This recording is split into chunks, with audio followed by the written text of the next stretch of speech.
Elhamdülillahi Rabbil alemin. Vessalatu vesselamu ala Resulih Muhammedin ve ala alihi ve ashabihi ecma'in. Ve eşhedü en la ilahe illallah vahdehu la şerike leh. Ve eşhedü enne Muhammeden abduhu ve resuluh. İnna Allah ve melekûhu yusallûne alen nebiyye yuhennellezîne âmenû sallu aleyhi ve sellimu teslîmâ. Cemaat, indi vakitlar uzub bara. Әлегенән кайчан башланды яңа ел, 2022 ел, инде гыйнвар айы да бетеп бара. Һәм безнең җәмәгать Җумадил ахир айы хәзер шулай ук бетеп бара. Һәм менә 2 февральдә Алла бирсә, пәнҗешәмбе көнне безнең Раҗаб айы башлана. Раҗаб айы ул нинди ай җәмәгать, ул шул харам айларыннан берсе. Безнең Раҗаб айы anları Şaban ayı kile, anları bizim kile Ramazan ayı. Mine Ramazan ayına 2 ay kalıp bara. Hem indi mine biz şu Ramazan ayın göz aldığımızda tutup, iste tutup, şu ayga ezirlene başlayız. Şuna göre mine şu ayırım Rajab ayın iske alalar. Hem indi Şul ayda biz özümüzni şistarta başlayırız. Ramazanga gibi şista halde kirirge. Şista degen halde şul günahlardan yırak bulgan halde. Çünkü Allah Teala Kur'an'da ayta inna iddete şuhul indallahi 12 şahra. Allah Teala karşında yıl devrinde 12 ay bulup duradı. Fi kitabillahi yevme halakas semavati vel ard. Allah Teala kitabında şulay yazılgan, şul köklerini, hamşirlerini yuktan var itken kinden. Minhe erbatu hurum. Şunun arasında 4 ay var, şul hürmet ayları. Hurum, haram degen söz, hürmet degen söz. Hürmet ayları, zelike dinul qayyim, hem bu dindi, şul turuğa alıp barışı din, fele tuzlimu fihinne enfusakum. Hem de şu günlerde, şu 4 ayda özünüzün canlarınızga, özünüzge zulümlük getirmeniz. Şimdi Allah Teala bizge her vakitte günahlardan yürek bulurga koştu. Lakin bu aylarda ayrılışa, şu haram aylarda, şuların arasında Rajab ayında ayrılışa günahtan yürek bulurga şakırdı.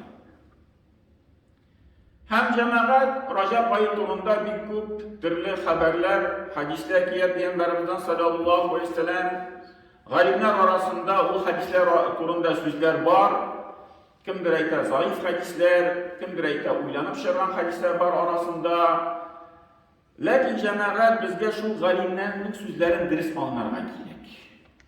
Biz tege şulay internetka kirabız da bir makale mi, bir anda şu vaaz mı, bir ders mi tılmıyız da hem zayıf degen sözünü işitkeş, hadis zayıf. Biz şimdi göz aldığımızda kile şu bir fikir, bu hadisini bütünley ihtibarga alırga kirekmi? Bu hadisler bütünley korarga kirekmi? Bu hadisini bütünley sızıp taşlarga kirek, unuturga kirek. Lakin galimlerin sözü onun turunda durur cemaat. Zayıf aytalar iken yani bu sözde bir şid var. Bu söz Peygamberden kildi mi? Ya ki bu sözge bir hata girdi mi? Anda şu sözünü ilişki kişiler arasında bir tege ya hatarın aşağı bulgan kişi, ya indi kaçandır bir vakitte bir şundu yalan sözünü işleyen kişi var aralarında. Şundan şiklenip indi bu sözünü zayıf diye eyteler. Lakin yok diye eytmiler bu sözünü. Bu sözge varamağız diyen mağna yok cemaat alimler arasında. Biz bu sözünü kabul ederiz. Lakin hüküm çıkarır için onu kullanmıyorlar mesela. Ayrımcıl hadiskine kilse.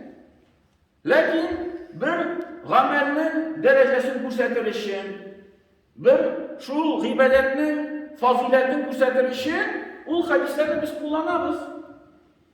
Eğer de Rajab ayı turunda kileyken hadisler uraza tuturga kileydi.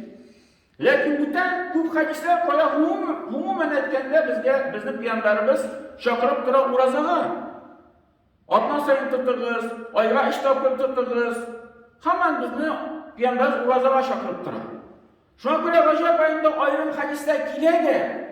Hatta alanına aytsalar da zayıf hadisler. Biz şimdi aytamiz lakin uraza tutu din İslam dininde bir hayırlı iş. Şuna göre şu hadislerini ihtibarga alıp Rajab turunda, Rajab ayında kübrak uraza tutsak, ul hayırlı iş gibi aytamiz. Bizim şu netice kilip şığa, zayıf gibi aytalar da, hem şu neticeye kilerler, Rajab ayında bütüne uraza tuturga kilerler. Şu hadislerle karşı bilinişi, zayıf hadislerini ütemesi için, Rajab ayında bütüne uraza tutmuyoruz. Çünkü bunda hadisler zayıf. Yok cemaat. Söz anlatımında değil. Kirisince uraza tuturga kiler, kübrak tutarız uraza. Hem mesela gayrinden işik neticeye kiler cemaat. Bir hadis var. Peygamberimiz sallallahu aleyhi ve sellem sıradılar. Ey Peygamber, sen Şaban ayında ayrılışa uraza tutup durasın diye.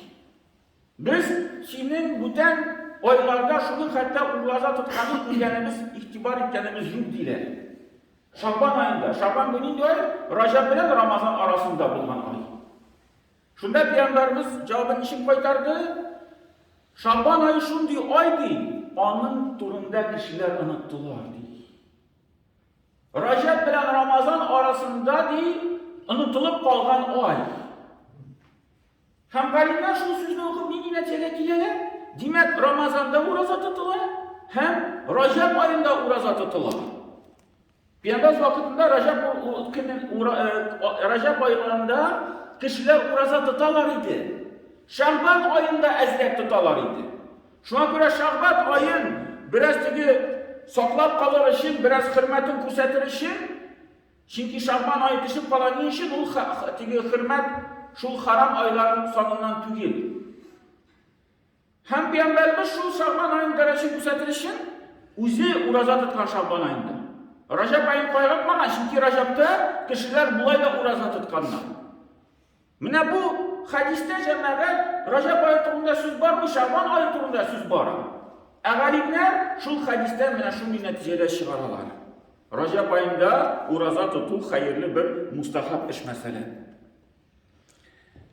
Şuna yok, Kurban şalı mine bu ayda var. Onun turunda bir iş intikta Abu Davud'da Tirmizi'de dileler hadisler.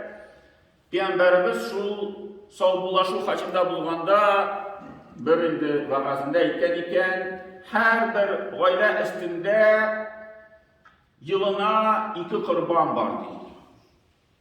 Adhiye dibeytti, adhiye şu biz bilgen kurbanını hem gatira dibeytti. Şunda bulgan kişiler dege aptırap kaldılar. Ne diyeceğim gatira bu? Peygamber şunu görüp etti, siz bilesiniz misin? Hal tadrûne mel gatira. Siz bilesiniz mi o gatira nese ikenligini deyip? Kişiler de yok bilmeyiz. Hangi sözüne kurbanlı işkenimiz yok. Peygamberimiz sallallahu aleyhi ve sellem etti, siz onu Rajabiye deyip atıyorsunuz diye. Rajabiye diyen kurban var iken, şu Rajabiye, Rajab ayında şalıngan kurban.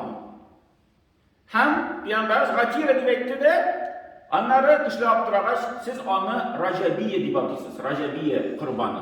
Rajabiye kurbanı şu Rajab ayında şalıngan kurban. Hatta bu hadislerde şu adhiye gayb kurbanı bilen birge ile mesela. Bu indi elbette mustahap iş. Kurban gayet vacip iş. Bu mustahap iş. Kişinin memnişilik bulsa, tilak bulsa, tuktayla kurban şaul ciberi mene dibeytse, şu işten işler bulsa yakşı. Şulay cemaat mesela bunda dua kulu meselesi. Mine dua kılabız, Peygamberler vakitte dua kılırga bizni şakıra. Hem şu Rajab ayı turunda bir nice hadisler, bir nice sahabelerin sözleri ile var şundaki kişiler koyşan dua ayrılışa kabul bular. Şuların birisi Rajab ayının birinci gününün kişisi. Mine Şerşembe başlanayken 2 fevral Şerşembe günü. Demek Şerşembe gün akşamdan sonra şu kişiye başladı. Şu Şerşembe gününü işte tutup tutarlı bugün Rajab ayı başlana, biraz kübrek namazdan sonra dua kılıymalı, biraz özüme kiragrek işlerini işe düşürüp Allah Teala müracaat etmeli diye etse, bu bir hayırlı iş. Bu ayda dua kılırga tiyiş. Lakin belki şu hadislerle turu kilip bir hayırlı vakitte turu kileriz. Kaçan Allah Teala bizim duamızı kabul eder. Hem biz şu mümkünçiliklerden faydalanırız. İkinci türlü haberler, hadisler kile cemaat Ragaib kişisi turunda. Ragaib kişisi kaçan ol?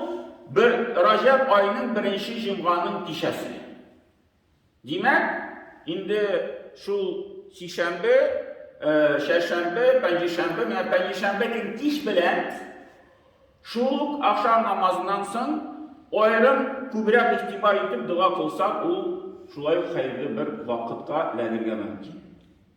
Şunun işlerden faydalanıp biraz akşamdan son, yestüden son, belki teheccüd namazlarını niyetler, bütün vakitte uyanmasak, tuktalimine bu tümlü teheccüd namazına uyanımalı, dua kılıymalı. Allah da belki şu duamını kabul edip, bana cevabını tizler bilmez miken deyip, o mümkünçlikten faydalanımalı deyip, niyet yaptırsak, o indi bir izgilik bular. Hem indi cemaat ayrışa bu ayda indi tövbe etilge gerek. Tövbe etu, bu indi her vakitte şulay Peygamberimiz bizni çakırgan iş.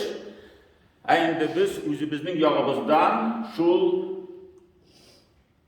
ayını Recep ayını faydalanıp Ramazan ayına iten bitme şu günahlardan yırak bulup, şu günahlardan tuktalıp, her bir işimizin günahı var, her bir işimizin günahını bilen, şu günahlarını tuktatıp, tövbe etip indi Ramazan ayına indi şu günahlardan yırak bulunan haller kirildi.